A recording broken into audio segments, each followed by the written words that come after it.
Hola, ¿qué tal mis amados amigos y hermanos? Bienvenidos una vez más a su canal Palabras con Propósito, donde exploramos temas espirituales a la luz de la palabra de Dios. Y hoy hablaré sobre una pregunta que muchos se hacen, y es ¿por qué el mundo odia a los cristianos? Quédate hasta el final porque este tema se pondrá interesante. Para comenzar, quiero resaltar que el cristianismo no es ninguna religión como muchos lo han venido creyendo, ya que la palabra cristiano significa creyente y seguidor de Cristo, pero esto se ha venido distorsionando con el paso del tiempo. Ahora, si tú te vas a Hechos capítulo 11, versículo 26, te darás cuenta que fue en Antioquía donde por primera vez a los discípulos se les llamó cristianos. Y eso sucedió porque ellos predicaban a grandes multitudes, y fue ahí donde se adoptó el término para designar a los defensores de Cristo. Pero antes de ese momento, ellos eran conocidos obviamente como los discípulos, creyentes o hermanos. En la actualidad, a los que compartimos también la verdad del Evangelio se nos llama hermanos, pero hermanos separados. Ahora quiero que escuches algo muy interesante sobre lo que escribió el apóstol Pablo en Gálatas capítulo 1, versículos 13 y 14. Y dice así: «Ya oíste acerca de mi conducta en otro tiempo en el judaísmo, que yo perseguía ferozmente a la iglesia de Dios y la estaba asolando. Me destacaba en el judaísmo sobre muchos de mis contemporáneos en mi nación, siendo mucho más celoso de las tradiciones de mis padres». ¿Te suena algo familiar eso? Y es que muchas personas, al igual que el apóstol Pablo en otro tiempo, defienden su religión y no quieren saber nada del Evangelio porque dicen que prefieren quedarse con lo que les inculcaron sus padres. Y no comprenden que el llevar una religión no los lleva a ningún lado. Sin embargo, el tener una relación con Cristo lo cambia todo. Justo la historia del apóstol Pablo es un verdadero ejemplo para nosotros, porque como ya sabemos, él fue un perseguidor activo de los cristianos, aprobó la muerte de Esteban y se dedicaba a arrestar y a castigar a los seguidores de Cristo. Pero todo cambió cuando tuvo un encuentro con Jesucristo en el camino a Damasco, y a partir de ese momento se convirtió en un ferviente predicador del Evangelio. ¿Quién diría que después de su conversión, Pablo pasó de perseguidor a perseguido? Porque fue rechazado y atacado por algunos judíos que no aceptaban su mensaje. Sufrió azotes, cárceles y maltratos en varias ciudades. De hecho, fue apedreado y dejado por muerto en una ocasión. También enfrentó constantes peligros durante sus viajes misioneros y finalmente fue arrestado y llevado a Roma, donde ahí murió. En resumen, el apóstol Pablo experimentó un cambio radical. De perseguir a la iglesia pasó a sufrir persecución por defender la misma fe que antes intentaba destruir. Esto se ve como un gran ejemplo de transformación y fidelidad en medio de la adversidad, y con su historia se cumple lo que dice Juan 8:32: «Y conoceréis la verdad, y la verdad os hará libres». Muchos dicen: «Oh, mi religión es la verdadera». Pero Jesucristo vino a enseñar que Él es el único camino, la verdad y la vida. Date cuenta que la religión encadena, mientras que una verdadera relación con Cristo libera y nos hace parte de Él. El ejemplo lo tenemos cuando Pablo, antes de su conversión, comenzó a perseguir a los cristianos y Jesús le dice: «Saulo, Saulo, ¿por qué me persigues?».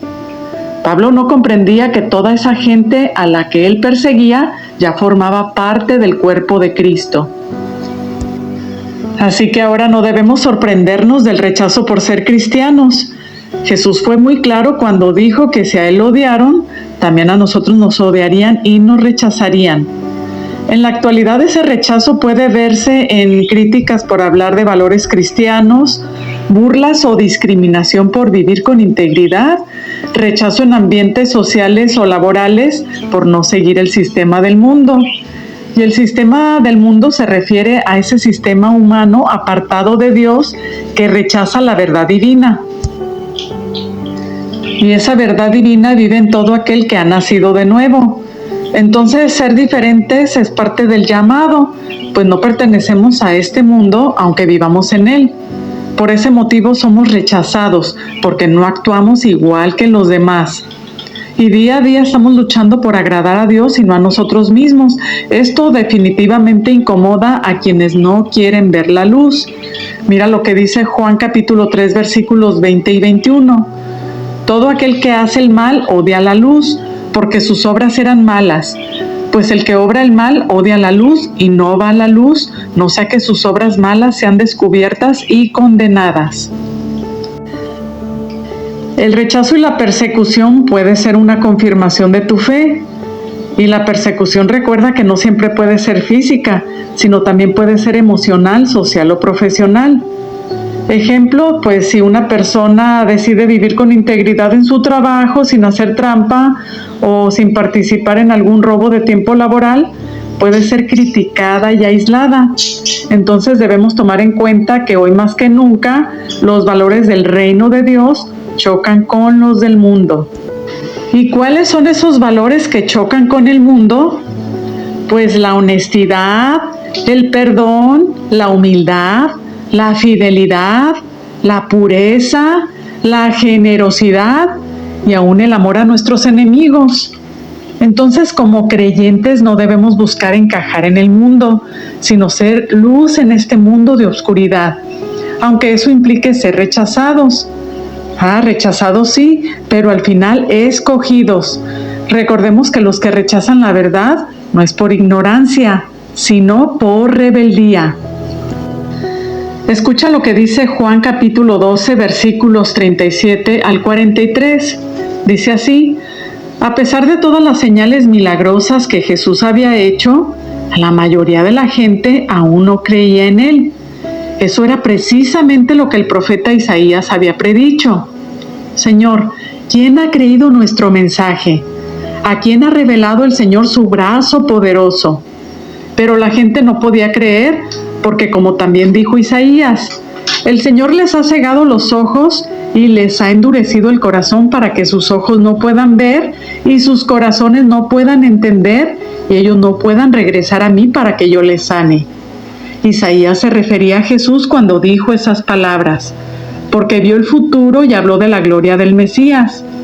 Sin embargo, hubo muchos que sí creyeron en él, entre ellos algunos líderes judíos, pero no lo admitían por temor a que los fariseos los expulsaran de la sinagoga, porque amaban más la aprobación humana que la aprobación de Dios. ¡Qué tremendo! Este grupo de judíos estaban convencidísimos de que Jesús era el Mesías, pero por los amigos del Sanedrín, es decir, los fariseos, no lo confesaban para no ser expulsados de la sinagoga. Esto definitivamente es amar más la gloria de los hombres que la de Dios. Ahora, ¿cuántas personas hoy en la actualidad, conociendo la verdad del Evangelio, prefieren callar antes que ser rechazados por los amigos y señalados por los religiosos? Entonces no digamos que amamos a Dios si nos da vergüenza o temor a hablar de Él. Aquel grupo de judíos no se negaron a creer en Dios, sino a recibirlo. ¿Qué pasará entonces con aquellos que conociéndole se nieguen a recibirlo? En Romanos capítulo 10, versículos 9 y 10 dice que si confiesas con tu boca que Jesús es el Señor y si crees en tu corazón que Dios le levantó de entre los muertos, serás salvo. Porque con el corazón se cree para justicia, pero con la boca se confiesa para salvación. La Biblia también enseña que los religiosos y no religiosos creyeron en Jesús, pero tuvieron temor de sufrir el rechazo entre ellos mismos, y por eso no lo decían abiertamente y no lo confesaron. Juan capítulo 7, versículo 13 dice, pero ninguno hablaba abiertamente de Cristo por miedo a los judíos. Los padres de un ciego de nacimiento que Jesús sanó también tuvieron miedo de confesar a Jesús. Mira lo que dice Juan capítulo 9, versículos 17 al 22. Luego los fariseos volvieron a interrogar al hombre que había sido ciego. ¿Qué opinas del hombre que te sanó? Creo que debe de ser un profeta, contestó el hombre. Aún así, los líderes judíos se negaban a creer que el hombre había sido ciego y ahora podía ver, así que llamaron a sus padres. ¿Este es su hijo?, les preguntaron. ¿Es verdad que nació ciego? Si es cierto, ¿cómo es que ahora ve? Sus padres contestaron: sabemos que él es nuestro hijo y que nació ciego, pero no sabemos cómo es que ahora puede ver ni quién lo sanó. Pregúntenselo a él, ya tiene edad para hablar por sí mismo. Los padres dijeron eso por miedo a los líderes judíos, quienes habían anunciado que cualquiera que dijera que Jesús era el Mesías sería expulsado de la sinagoga. Qué pena que el temor siga cerrando la boca de muchos para confesar a Cristo. Y mientras una persona se niegue a confesarle, no podrá obtener la salvación jamás. Porque existen muchos creyentes, pero existen muy pocos que son salvos. Es decir, que hoy hay muchos que han creído en Jesucristo, pero muy pocos que le han recibido y confesado como su único y suficiente Salvador. Ahora, ¿alguna vez te has preguntado por qué hasta el día de hoy siguen rechazando a Jesucristo? Si Él es la solución a este mundo en crisis, si Él es la medicina para la enfermedad del pecado, y si en Él mana la vida, entonces, ¿por qué la mayoría de personas le sigue cerrando las puertas del corazón? Por último, escucha esta verdad. Todos los que rechacen hoy a Cristo enfrentarán una eternidad en las tinieblas de afuera, donde habrá lloro y crujir de dientes. Pero si tú ya has confesado y recibido a nuestro Señor Jesucristo en tu corazón, no tienes de qué preocuparte. De quien sí debes de preocuparte es de tu prójimo. Háblale de Cristo. No importa el rechazo que puedas experimentar. Recuerda que no es a ti a quien rechaza, sino al que vive dentro de ti, quien dará a cada quien lo que se merezca. Que Dios te bendiga y nos vemos en un próximo video.